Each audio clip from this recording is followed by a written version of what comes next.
기도는 확률이 아니라 관계이다라는 제목으로 하나님 말씀 증거하도록 하겠습니다. 여러분, 긴 고난의 의미가 무엇입니까? 우리 신앙생활 하다 보면은 long suffering, 이렇게 금방 끝나지 않을 것 같은 고난을 당할 때가 있습니다. 오늘 성경 공부 내용이 열왕기상 18장인데 아합과 엘리야와의 싸움입니다. 3년 반이라는 긴 시간 동안에 기근이 있었습니다. 생존 조건이 다 사라져 버렸습니다. 아합만 그런 게 아니고 우리 인생에도 이렇게 긴 기근 같은 고난이 있을 때가 있다는 것입니다. 이때 하나님이 노리는 게 뭐예요? 본질이 무엇인지가 드러난다는 것입니다. 본질이 뭡니까? 가짜가 뭔지 진짜가 뭔지 이렇게 확 갈라지게 되고, 그렇기 때문에 버릴 것과 붙들 것이 무엇인지를 알게 된다는 것입니다. 저는 이 3년 동안의 긴 기근 동안에 아합의 신앙에 대해서 묵상을 해봤습니다. 진짜 헷갈리게 만드는 사람이에요. 아합이 믿음이 있는 사람입니까? 없는 사람입니까? 있는 것 같기도 하고 없는 것 같기도 하고 정말 헷갈리는 거예요. 기근이 있는 3년 반 동안에 아합이 했던 일이 뭐냐면 엘리야 찾기에 혈안이 돼 있었습니다. 엘리야를 찾는 것. 왜 그렇죠? 기근의 원인이 엘리야에게 있다라고 믿었기 때문에 그렇습니다. 비가 안 오고 하는 것이 엘리야에게 달렸다. 또 다른 말로 하면 뭡니까? 하나님 앞에 달렸다, 이렇게 믿은 거예요. 그런데 우리가 아다시피 아합은 그러면 바알 숭배하는 사람 아니었습니까? 바알은 원래 어떤 신입니까? 농경신이잖아요. 비를 주시는 신 아닙니까? 진짜로 아합이 바알이 비를 주는 신이라고 믿었다 그러면은 엘리야를 찾는 게 아니라 바알을 찾았어야죠. 비 주는 게 바알이라면서요.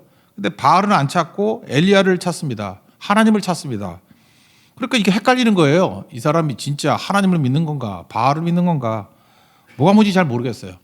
옛날에 했던 뭐 이런 조크 다 아시죠? 어떤 교회 옆에 술집이 있었는데 예배 방해가 돼가지고 너무 힘들어서 교회가 특별 새벽 기도를 했다 그러잖아요. 술집 망하게 해달라고. 그랬더니 진짜 불이 났어요. 그래서 망했습니다. 그래서 할렐루야라고 끝날 줄 알았는데 술집에서 고소를 한 거예요. 이유가 뭐냐? 교회가 기도해서 불났다고. 재판장이 묻습니다. 맞냐고 물어보니까 그 목사님이 그랬대잖아요. 기도한다고 불이 납니까? 그랬다는 거예요. 그 사장은 기도해서 불났다 그러고. 그럼 도대체 누가 믿음이 좋은 거죠?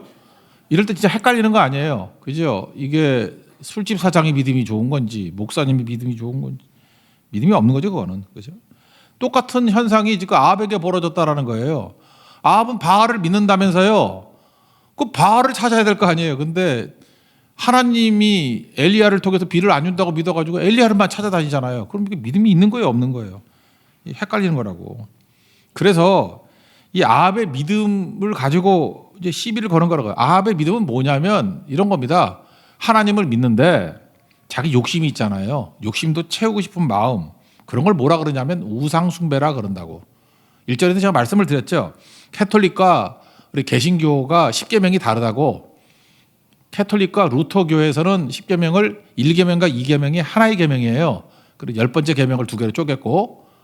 그러니까 1계명과 2계명이 뭐예요? 1계명은 나 외에 다른 신을 두지 마라. 그러니까 한마디로 해서 하나님만 믿어라.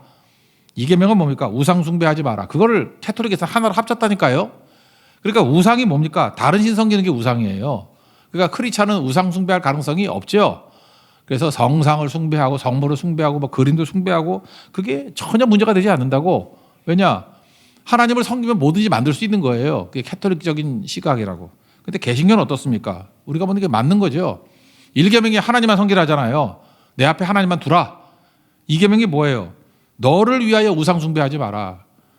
출애굽기 20장 4절 보니까 너를 위하여, 욕심이거든요. 욕심 때문에 우상 만든다는 거예요. 그러니까 우상 숭배 문제는 난 크리스찬의 문제가 아니라 크리스찬의 문제라는 거죠. 하나님을 믿는 사람이 욕심까지 부리면 우상 숭배가 된다. 그게 1계명이고 2계명이고 그렇다라는 것입니다. 그러니까 우리 일상생활에서도 그런 말 많이 하잖아요. 예수 믿고 복 받자. 그 뭐 예수 믿고 구원 받는다는 얘기죠. 여기서 말하는 복은 아무래도 자기 욕심일 가능성이 크죠. 내가 원하는 것들을 다 누리자. 이런 사람은요, 아합과 굉장히 비슷합니다. 그래서 아합은 이런 크리스찬들의 문제고 크리스찬의 모습일 수 있다라는 것입니다. 근데 이게 문제가 있잖아요. 그래서 하나님께서 아합에게 긴 고난을 주셔서 하나님을 믿고 내 뜻을 관찰하는 게 아니라 하나님을 믿고 내 뜻을 꺾는 싸움을 벌이기를 원한다는 거예요. 그걸 꺾어야 진짜 하나님과의 좋은 관계를 맺지 않느냐. 즉 아합의 신앙은 뭐였어요? 내가 원하는 것을 얻고 못 얻고 그 문제잖아요. 그런데 긴 고난 가운데 하나님이 원하시는 건 뭐였냐면 하나님과의 관계다. 내 마음속에 있는 우상이 꺾여져야만 하나님과 좋은 관계를 맺을 수 있다. 관계 회복이 전부 다다. 이렇게 말씀하고 있다는 것입니다. 그래서 여러분 신앙의 목표를 관계로 삼아야 됩니다. 관계만 좋으면 나머지는 저절로 다 이루어지는 거잖아요. 아니 아버지와 아들과의 관계가 이루어지면 뭐 상속 유산 다 주는 거 아닙니까? 그런데 종놈들은 무슨 생각을 해요? 맨날 뭐 하나 얻어갈까 그런 거죠. 1,000만 원을 줬다, 2,000만 원을 줬다, 난 3,000만 원 받았다. 그게 뭐 중요한 거냐고. 받고 안 받고의 문제가. 관계에서부터 모든 좋은 것들이 다 열리는 거 아니냐고요. 그러니까 여기서 말하는 게 뭐예요? 관계죠. 근데 아합은 하나님 믿는다 그러면서 자기 욕심으로 살아가는 인생이라고. 그러니까 엘리야를 보자마자 뭐라 그랬습니까? 열왕기상 18장 17절 보니까 이스라엘을 괴롭히는 자여 너냐 그랬죠. 그러니까 자기가 피해자가 된 거예요. 1절에서 해봤죠. 피해자냐 죄인이냐. 그러니까 자기 이득을 뺏어간다고 생각하니까 엘리야를 가해자로 생각하고 자는 피해자 의식을 갖는다고. 이렇게 관계를 맺을 수가 있냐고요. 여러분 피해자 가해자 그런 도식으로 나가는 사람은요 모든 관계가 다 깨집니다. 그러니까 원수 아니면 대적이고 다 그래요. 근데 하나님 앞에서 내가 죄인입니다. 그러면 불쌍하게 주세요. 예수님도 그랬잖아요. 건강한 자에게는 의사가 필요 없고 병든 자에게라 필요하다. 그러니까 내가 병자입니다. 그래야 의사와의 관계가 이루어지잖아요. 내가 죄인입니다. 그래야 구원자이신 예수님과 관계가 이루어지잖아요. 나는 의롭습니다. 문제 없습니다. 그러면 아무 관계도 아니잖아요. 그래서 예수님께서 원하시는 게 뭐예요? 관계 속에 들어가야 된다는 것입니다. 그러니까 신앙의 목표는 관계예요. 삶의 목표도 관계라고요. 관계가 좋아지면 모든 걸 다 얻게 된다. 풍랑일 때 한번 모습 보십시오. 풍랑은 문제와 풍랑이 참 유사하죠. 우리도 여러분 지금 여러 가지 문제 갖고 나왔잖아요. 문제와 풍랑이 되게 유사합니다. 근데 문제에 붙들리면 빠지죠. 풍랑 쳐다보니까 물에 빠졌잖아요. 근데 그때 뭘 보라는 거예요? 예수님 바라보라는 거죠. 그러면 문제가 잠잠해지죠. 풍랑이 잠잠해지죠. 무슨 얘기입니까? 관계가 우선이라는 거예요. 관계만 맺어지면 예수님이 줄 수 있는 모든 것들을 다 주신다. 그러니까 뭐 문제는 해결되는 거 아니겠습니까? 이게 진짜 신앙인데 되게 이쪽으로 못 간다라는 것입니다. 그래서 우리가 저급한 신앙일 때는 항상 예수 믿고 구원받고 내 욕심 채우고 딱 아합입니다. 아합.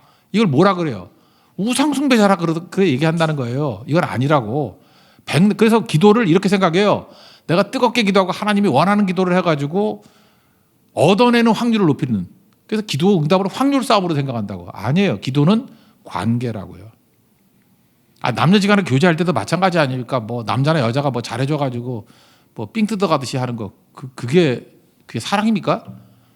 두 사람이 사랑하면 뭐 다 주고받고 하는 거지. 안 그래요?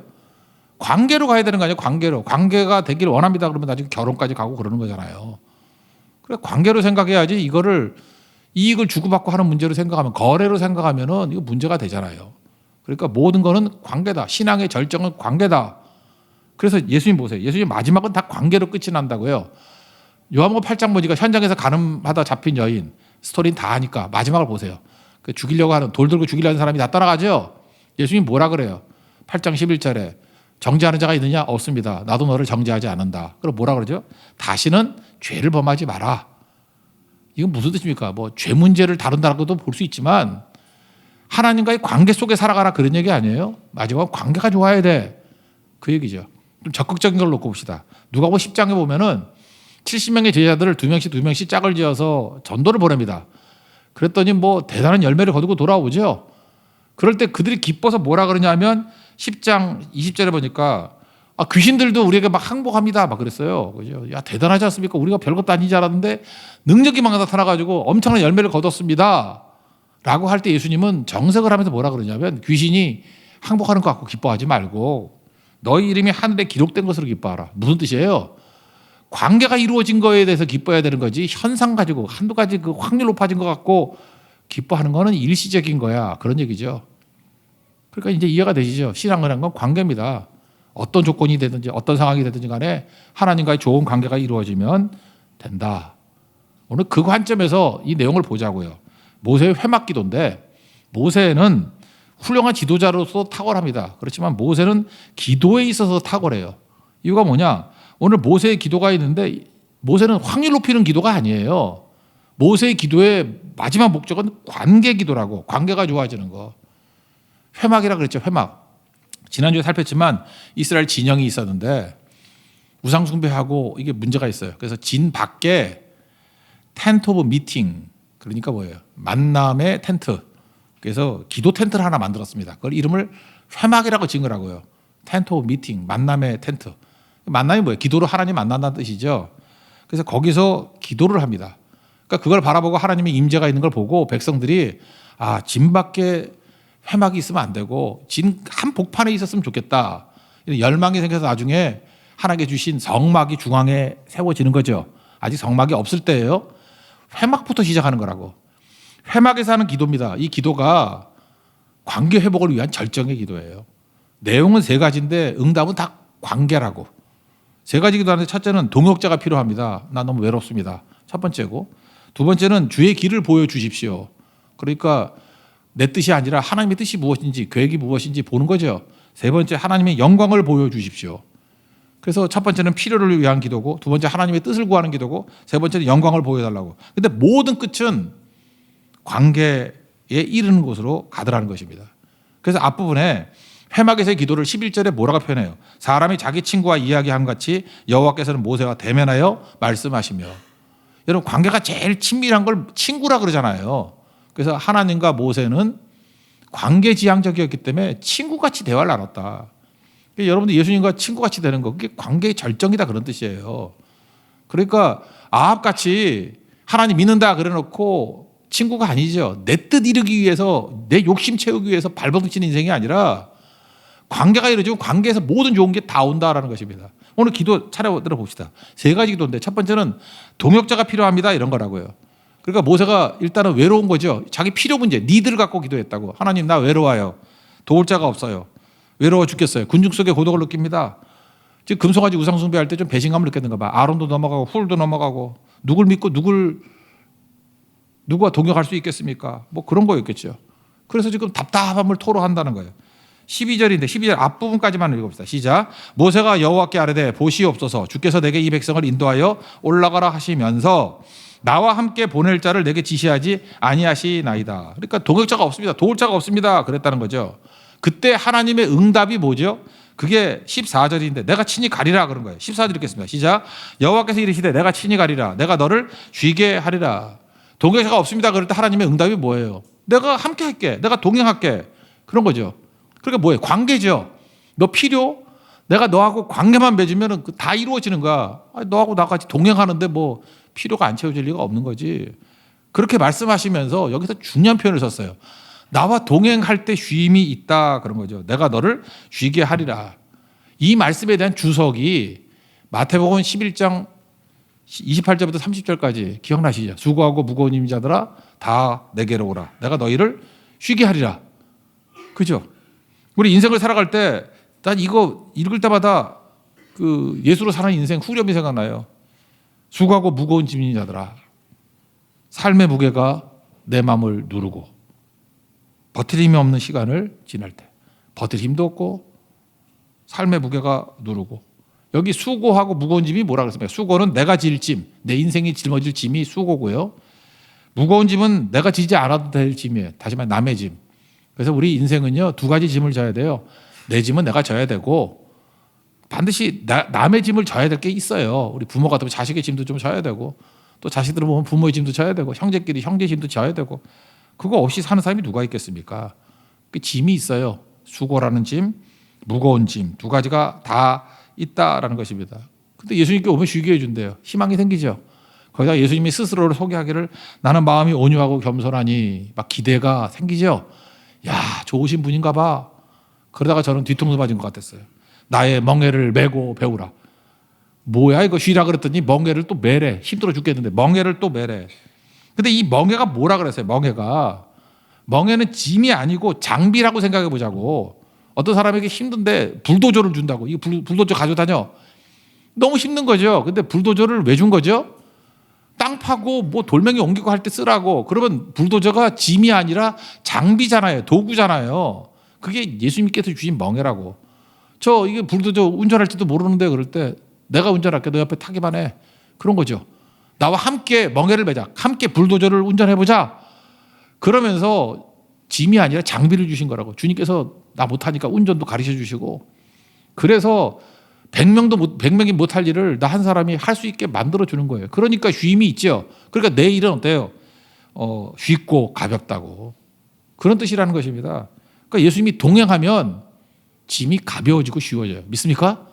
이게 관계 속에서 이루어지는 거잖아요. 관계만 이루어지면 네가 지금 짐이라고 하는 그 짐이 그 별거 아니야. 내가 장비도 주고 다 도와줄 거야. 결국 여기서 마지막 해결이 되죠. 우리 미스바에 있는 그림 있었잖아요. 에밀 라누의 돕는 손, 헬핑 핸즈라고. 한번 보여주세요. 이거 그림 보셨죠?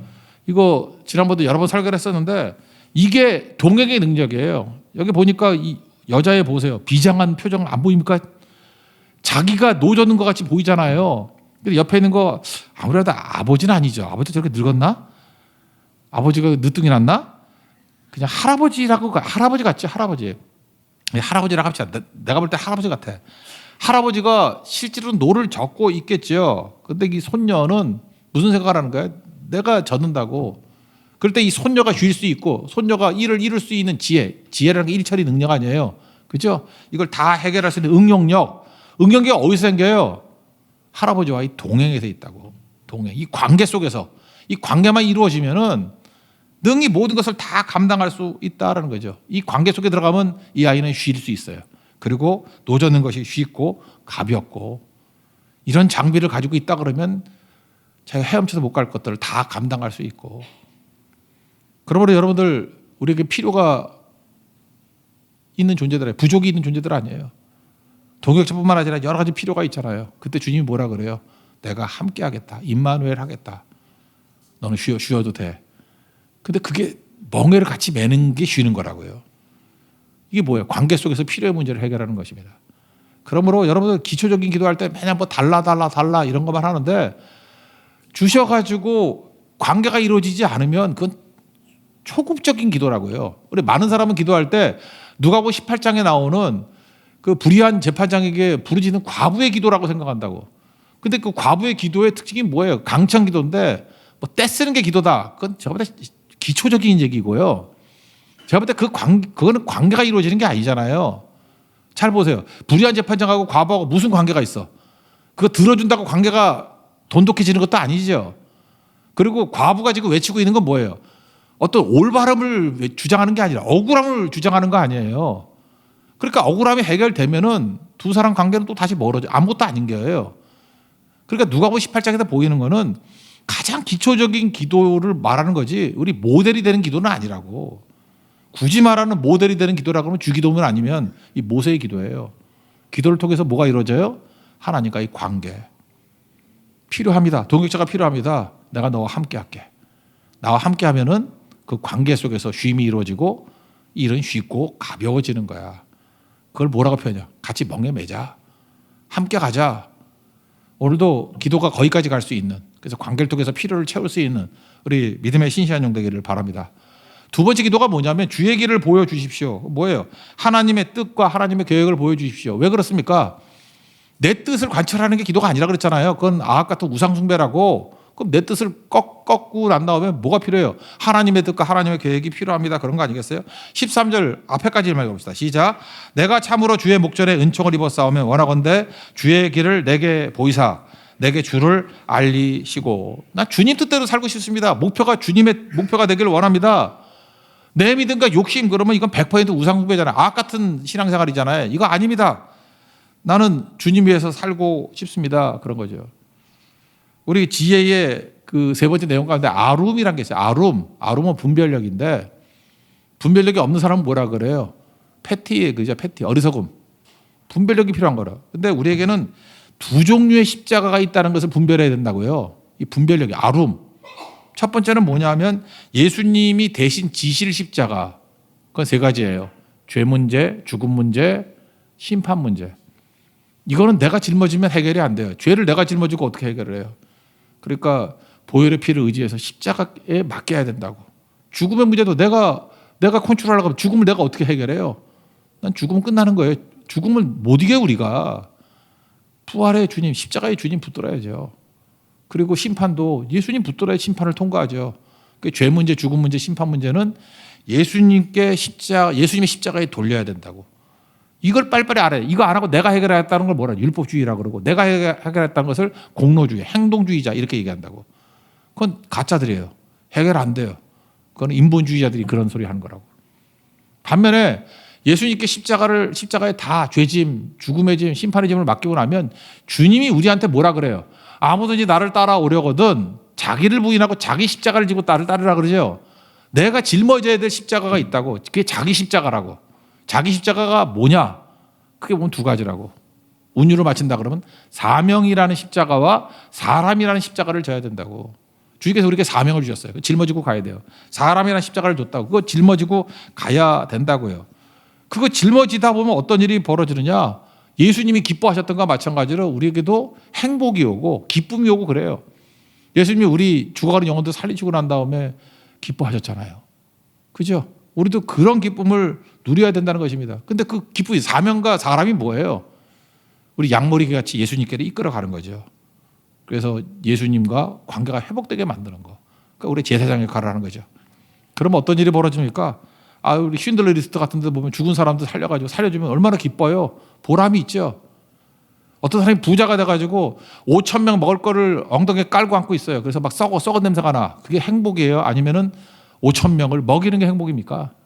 5,000명을 먹여서 굶는 자를 배부르게 만들고 죽는 자를 살려내고 지옥의 백성을 천국의 백성으로 옮겨가는 거, 그게 사명과 사람 아니에요? 그거를 놓고 기도할 때, 하나님 관계 회복을 놓고 기도할 때 행복이 있고 그 안에 기쁨이 있고 모든 것이 다 살아나게 된다는 것입니다. 그래서 모세의 기도가 뭐예요? 13절 하반절을 보니까 이 족속을 주의 백성으로 여기소서. 원래 너의 백성 그랬잖아요. Your people. 하나님이 내 백성 아니야 그랬잖아요. 그럴 때 하나님 그거 아니고요. 이 족속을 주님의 백성으로 여기소서. 관계 회복이 되기를 원합니다. 그걸 구하잖아요.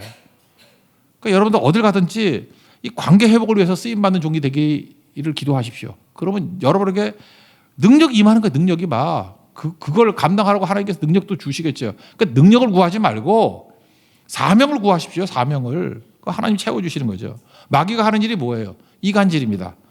그래서 어떤 사람을 좀 조심해야 되냐면 누구하고 만났더니 뭐 나쁜 소리 안 해. 마귀들에게 광명한 천사를 가장하니까. 근데 그 사람만 만나면 어떤 사람의 약점이 가슴에 남고 그 사람 얘기를 듣고 나면 누구하고 관계가 틀어져. 그런 걸 뭐라 그러죠? 이간이라 그래. 이간질. 마귀가 하는 거죠. 창세기 3장을 보세요. 하나님과 인간 사이를 이간질 하잖아요. 참으로 뭐 이 과일을 먹지 말라 그러냐 이렇게 반발심 생기게 만들고 죽는다 그러는데 죽을까 하노라 뭐 요따위를 하고 안 죽는다 그러고 그러니까 하나님과 인간 사이를 이간질해 가지고 결국은 배반하게 만들죠. 선악과를 먹게 만들죠. 그게 마귀가 하는 일이라고요. 그러니까 관계를 깨는 겁니다. 그런데 하나님 백성들의 기도의 내용이 뭐가 돼요? 주의 뜻은 관계 회복에 있잖아요. 주의 길을 보이소서. 주의 계획과 뜻이 무엇인지를 보여주십시오. 우리 백성들 관계 회복하는 일에 모든 일을 다 세우는 일. 그거 하라는 거예요. 그럼 하나님께서 능력 주신다는 거죠. 17절이 응답인데 앞부분에 보면은 내가 뭐 뜻을 알려준다 그런 취지의 내용이 나오고 그 뒷부분만 읽어보면 17장 마지막 그 문장입니다. 내가 이름으로 너를 알미니라. 이건 해석이 어렵죠. 내가 이름으로 너를 안다? 이게 뭐 해석이 잘 안 되죠. 이름으로 너를 알아? 그게 무슨 뜻인가? 이게 고대 사회의 관용법이래요. 주인에게는 많은 종들이 있죠. 종들이 많이 있는데 그중에 특별한 한 종을 좀 신뢰를 하는 거예요. 그래서 그 신뢰하는 종에게 자기 도장을 맡기고 모든 권한을 위임하는 것, 그것을 내가 이름으로 너를 안다. 그러니까 뭐 이름을 맡긴다 그런 의미도 있고 내 이름을 가지고 네가 일하기를 원한다. 뭐 그런 관용법이라고 얘기를 합니다. 이런 게 성경 어디 나오죠? 요셉에게 나오죠. 요셉이 보디발의 집에 갔을 때 창세기 39장 6절 보니까 주인 보디발이 그의 소유를 다 요셉의 손에 위탁하고 자기가 먹는 음식 외에는 간섭하지 아니했다. 이런 말씀이 나오죠. 이런 게 뭐예요? 내가 이름으로도 너를 알미니라. 그런 뜻이라고요. 또 총리가 되었을 때 바로 왕이 어떤 일을 하느냐? 창세기 41장 42절 보니까 진짜 자기의 인장 만지를 빼서 요셉의 손에 끼워줬다. 그게 뭐예요? 너한테 다 위임했다 그런 뜻 아니에요? 이게 뭐예요? 내가 이름으로 너를 알미니라. 그러니까 하나님의 뜻을 알려주죠. 주의 길을 보여주십시오. 그런 사람에게 하나님의 응답이 뭐예요? 내가 이름으로 너를 알미니라. 내 모든 권한과 권세, 어떤 결정권 너한테 다 위임하겠다. 그러니까 실제로 이렇게 주님이 위임한 사람에게 능력이 없겠어요? 권세가 없겠어요? 뭐 지혜가 없겠어요? 뭐 없는 게 뭐가 있겠습니까? 다 위임해 줬는데, 주인 걸 우리가 다 위임해 줬는데. 그러니까 바보들 같이 능력 달라 그러지 말고 뭘 구해야 돼요? 주의 길을 보여주십시오. 하나님의 뜻과 계획이 무엇인지를 알려주십시오. 그랬더니 알았어. 그러면 주님은 뜻과 계획만 알려주는 게 아니라 뜻과 계획을 이룰 수 있는 하나님의 모든 권한을 위임해 준다라는 거예요. 그러니까 관계만 구하면, 아까 필요도 채워졌지만 관계만 구하면 능력도 채워지는 거죠. 은사도 채워지는 거죠. 이게 가장 고급의 기도를 하니까요. 모세는 이런 기도를 했다고요. 그래서 주의 길을 알려주십시오. 그리고 실제로 모세만큼 능력 있는 자가 어디 있습니까? 전무후무하다 그러잖아요. 이런 사람은. 이게 우리의 기도가 돼야 돼요. 그러니까 여러분 지혜로운 자 되십시오. 관계를 구하십시오. 관계 속에서 모든 능력이 나타나고 관계 속에서 하나님의 권능이 위임된다는 것입니다. 그 권능을 누릴 수 있는 우리 믿음의 종 되기를 축원합니다. 마지막 세 번째 기도가 뭐죠? 영광 보여달라, 이런 거였어요. 18절 읽겠습니다. 시작. 모세가 이르되 원하건대 주의 영광을 내게 보이소서. 되게 위대하게 하나님 앞에 쓰임 받았던 사람의 공통점이 뭐냐 하면 다 영광을 본 거라고. 영광. 그래서 다윗도 영광을 받고 모세 영광 받고 이사야 6장부터 영광 받고 에스겔에서 얼마 전에 살폈잖아요. 영광 중에 천상의 환상을 보잖아요. 바울도 영광 보고 요한도 밤모섬에서 영광 보고. 그러니까 영광을 본 사람은요, 그 다음에 기도 제목이 딴 거 보고 싶지 않아요. 그냥 영광만 보여달라 그런다고. 이전에도 모세가 하나님 영광을 많이 봤죠. 또 뭐라 그래요? 결국은 영광입니다. 영광이 뭡니까? 하나님의 임재의 사건이거든. 저는 20대 초반에 뭐 제가 사역을 한 게 아니라 제가 있었던 교회에서 하나님의 부흥을 봤어요. 막 이렇게 일어서는 거. 제 동기들이 있었는데 동기 중에 13명이 목사가 됐거든요. 막 일어나고 많은 뭐 역사들이 벌어졌어요. 진짜 이게 하나님의 임재고 이게 하나님의 영광이구나. 그래서 제가 20대 초반에 제 혼자 가지고 있던 슬로건이 뭐냐 하면 영광이 아닌 일에 인생을 낭비하지 않게 하옵소서.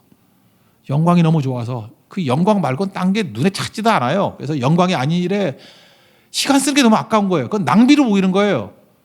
뭐 돈 벌고 출세하고 이런 게 눈에 들어오지도 않아요. 그래서 영광이 아닌 일에 인생 낭비하지 않게 해달라고 그렇게 기도했던 게 저만 아니라 뭐 친구들 같이 기도했던 기억이 나거든요. 영광이 뭡니까? 아까도 말했지만 사명이라고, 십자가 지는 거. 이 똑같은 메시지가 어디 나오냐면 요한복음 12장 23절 24절에 나오는데 예수님이 이렇게 말씀하십니다. 인자가 영광을 얻을 때가 왔도다. 그럼 인자가 영광을 얻을 때가 왔도다 그러면 우리 상상하기를 예수님이 이제 짜잔하고 왕위에 올라가고 짜잔하고 이렇게 높아지고 뭐 이렇게 생각할 거 아니에요. 근데 인자가 영광을 받을 때가 왔도다라고 하고 난 다음에 24절, 우리 잘 아는 말씀입니다. 한 알의 밀이 땅에 떨어져 죽지 아니하면 한 알 그대로 있고 죽으면 많은 열매를 맺느니라. 무슨 얘기예요? 십자가 얘기죠. 내가 십자가로 죽으면 많은 열매를 거둔다. 그게 영광의 때다. 그 얘기 아니에요? 그러니까 뭐 십자가가 영광이죠. 거친 주의 십자가, 그 가사가 그렇잖아요. 하늘과 땅을 이으신 주님의 보혈. 예수님이 십자가의 보혈의 피를 통해 가지고 하늘과 땅을 관계를 연결시켜 주신 분이죠. 그리고 내 평생의 자랑은, 내 평생의 영광은 주의 십자가로다. 십자가 지는 게 영광이고 자랑이고 거기 하나님 임재가 있다, 그런 고백 아니에요? 그러니까 십자가가 영광이라는 것입니다. 십자가의 영광. 그래서 여러분들 영광을 보는 사람들은요, 그 세상의 것들에 이렇게 연연해하지 않는다고. 그리고 그걸 낭비로 생각하고 영광을 가지고 있는 사람들은요, 뭐 설득할 필요도 없고 그냥 뜨거움과 자발적인 마음 가지고 주를 위해서 살게 돼 있고 하늘 바라보고 뛰게 돼 있다는 것입니다. 대개 보면 사람들이 세 가지 패턴이 있는 것 같아. 눈으로 보고요. 보면은 갈망이 생겨요. 갈망이 생기고 난 다음에 나중엔 누리더라고. 인간이 그래요. 보고 갈망하고 누리는 이 패턴이 다르지 않아요. 예를 들어서 세상 눈을 본다 그러면 형제들은 전반적으로 우리나라 형제들은 자동차를 좋아하는 것 같아. 그래서 제가 이 제자들 가운데도 이렇게 어떤 형제를 보면 하여튼 뭐 내가 보도 듣도 못했던 이상한 자동차를 이렇게 자기 프로필에 올려놔요. 이게 뭔 차지? 무슨 뭐 외계인이 타고 다니는 차 같은 걸 갖다 이렇게 올려놔요. 이거 사고 싶은 거구나. 일단 맨날 그것만 보더라고. 그러다가 저한테 또 메시지도 보내요. 목사님 이 차 이거 사고 싶은데 뭐 도와달라고, 뭐 도와달라는 거야? 기도해달라고. 막 갈망해요, 갈망. 그러다가 얼마 지나고 나니까 우리 주차장에 그 차를 몰고 왔어. 이게 뭐냐면 패턴이 그래. 이게 세상의 소망도 그래요. 잠깐만 쳐다보고 갈망하고 누리더라고. 여자들은 뭐 딴 거 모르겠지만 뭐 핸드백 같아. 핸드백. 뭐 멀리 말고 우리 친인척으로 합시다. 우리 친인척 누구라 말하면 또 걔가 싫어하니까 하여튼 우리 친인척 중에 가방 엄청 좋아하는 여자가 하나 있어요. 보니까 어디 같이 가면은 맨날 가다가 멈추르게 맨날 이상한 가방, 그 비싼 거, 몇 천만 원짜리 그런 거 쳐다보고 있어. 가방, 핸드백. 정말 샌드백으로 패주고 싶은데 하여튼 핸드백 그래요. 그리고 그렇게 갈망해. 그냥 날마다 그냥 침 줄줄 흘리면서 그거 갖고 싶다. 결국은 갖더라고 그거를. 저는 세상의 원칙이 그거라 생각해요. 바라보면 갈망이 생기고 갈망이 생기면 얻어. 여러분 세상에 거 얻으려고 그러면 이 패턴 따르면 돼. 틀리지 않아요. 근데 하늘의 것을 구하는 사람들은요. 달라요. 그 생각해보세요. 자동차 그렇게 좋다 그러는 거 샀던 형제 보니까 지금 몇 년 지나니까 지금 중고차 돼버렸어. 별로 멋있지도 않아. 그 좋다는 핸드백 들고 다니는 우리 친인척. 이제 나이가 들었더니 무겁다고 청가방만 들고 다녀. 우리 교회에서 NIBC 에코백 줬더니 그것만 들고 다녀. 가벼워 좋다고. 그 가방 놔달라 그때 안 준대. 그러니까 세상의 것이 어떤 건지 얼마나 허망한지 알죠. 금방 낡은 것이 돼버리고 금방 유행 지나가 버리고 나중에 허망해지고 그거 놔뒀다가 나중에 다 쓰레기를 버릴 거라고. 근데 하늘의 것을 구하는 사람은 다른 거죠. 하늘의 것을 구한다는 건 뭐냐. 하나님 보시는 영광이라고. 하나님 임재 영광. 그거 바라보면요. 나머지는 별게 아니라고. 제가 1년 전인가 오늘 아침에 뭘 영상을 봤는데 어떤 여자분인데 이렇게 자전거를 타고 가다가 놀고 있다가 보니까 저거 누구지? 나는 뒷모습만 봐도 알겠더라. 손흥민이야. 손흥민이 한강에서 조깅하는 모습을 자전거 타다가 뒤에서 찍은 거야. 저거 누구지? 그러고 난 다음에 이 여자분이 나중에 기절을 하는 거야. 내가 손흥민 뒷모습을 봤다. 손흥민의 뒷모습을 보고 그렇게 감격하고 그거를 못 잊어가지고 1년 넘게 지금 계속 그거 갖고 지금 흥분하고 있어. 아직도 손흥민의 뒷모습을 봤대. 자전거 타면서. 비슷한 얘기가 하나 있는데 저보다 지금 한국에서 되게 유명한 목사님이에요. 내가 그래서 그분은 내가 이름은 얘기 안 할게요. 저보다 한 10년쯤 어린 분인데 제 후배인데 대학도 후배인데 이분은 제가 얘기 나눌 때 벌써 한 10번은 들은 것 같아. 한국에 프로야구가 들어온 게 이제 80년, 82년 그때거든요. 제가 대학 다닐 때 처음으로 한국 프로야구가 시작됐어. 초대 프로야구 할 때 정말 야구 잘했던 사람이 누구냐면 오비 베어스의 박철순이라고 있었거든. 투수인데 진짜 잘했어요. 그런데 제가 대학생 때니까 10년 어리니까 꼬맹이였겠지. 그때 뭐 오비베어스 가면 잠바 준다 그래가지고 뭐 많이 꼬마이들 많이 가고 그랬어. 그런데 걔가 반포에 살았거든. 반포에 살다가 뭐 이렇게 가다가 넘어졌는가 봐요. 한강변에서 넘어졌는데 어떤 아저씨가 와서 일으켜 줬대.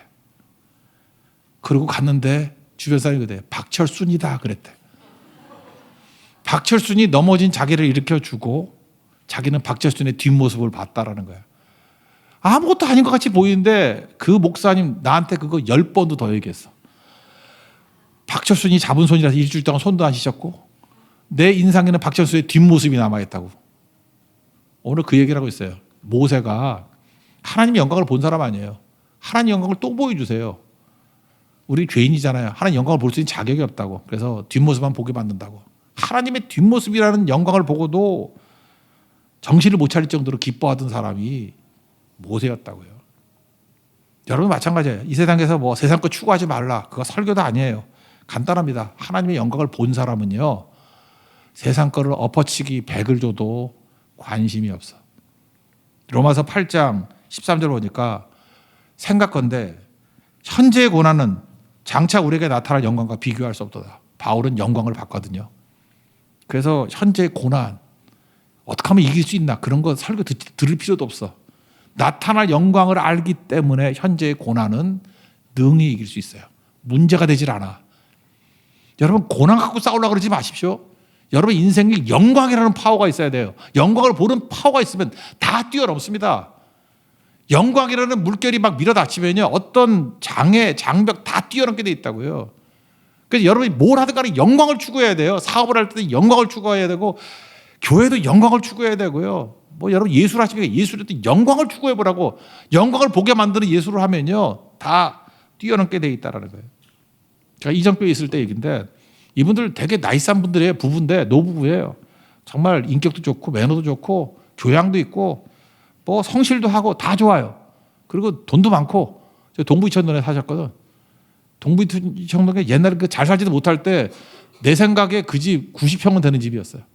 부잣집이에요. 잘 사는 집이에요. 렉스 아파트라고 그래. 지금 없어졌는지 모르겠는데 내 아파트 이름도 알아. 렉스라고. REX. 렉스 아파트. 제가 그 집에 신방을 갔습니다. 신방을 가서 너무 좋으신 분들이에요. 예배를 요청하길래 기도 제목이 뭡니까? 라고 물어봤어요. 그랬더니 기도 제목이 없대요. 그러면서 감사하지요. 찬송가를 물어봤더니 만 가지 은혜를 받았으니 그거를 부르더라고. 제가 그때 설교했던 내용이 그거였던 것 같아요. 기도 제목이 없다라는 거는 이분들이 뭐 이렇게 나이스한 분들이라서 그런지 모르지만 뭐라고 착각을 하느냐 하면은 기도 제목 이퀄 문제라고 생각한 것 같아. 그래서 기도 제목이 뭡니까? 그랬더니 문제가 없습니다. 이렇게 이해한 것 같아. 왜? 건강하고요. 돈도 많고요. 그러니까 건강도 있고 돈도 다 있다라는 거예요. 그러니까 기도 제목이 없다는 거예요. 감사하죠. 제가 그분들에게 그 다음 설교에서 말하고 싶었던 건 뭐냐면 하나님의 영광이 뭔지를 아는 분이 돼야 된다는 거예요. 기도 제목을 구한다 그러면 하나님의 영광을 보여주세요. 여기까지 가야 되는 거죠. 그러니까 본 적이 없으니까. 그래서 제가 영광에 대한 설교를 하고 우리에게 영광을 봐야 됩니다. 지금 두 분이 너무 신앙생활 잘하는 것 같이 보이지만 부족합니다. 마치 부자청이 부족하듯이 이 가정에 하나님 영광을 보여주세요. 그럼 미칩니다. 남은 인생 질주하는 인생이 된다는 거예요. 여러분 가운데 혹시 지금도 고단한 인생을 살고 계시지 않습니까? 그냥 문제에 쌓여가지고 언제 이 문제 끝나나? 왜 나에게는 이렇게 고난이 많나? 아기는 형통한 것 같은데 왜 나는 이런가? 그러지 말라고 욕먹는 게 아니고 하나님 영광을 보여달라고 구하십시오. 하나님 영광을 보면요 다 뛰어넘습니다. 그리고 기쁨과 감격과 자발성 가지고 진짜 영광이 아니라 인생 낭비하지 않는 그런 거룩한 인생을 살게 된다는 것입니다. 그걸 뭐라 그래요? 하늘의 것을 구하는 인생이 된다는 거예요. 여러분 삶 속에 이런 관계가 이루어지는 하나님과의 관계 속에서 영광을 볼 수 있습니다. 다 누릴 수 있는 믿음의 종 되기를 축원합니다. 자리에서 일어나겠습니다. 하늘의 것을 구하게 하소서.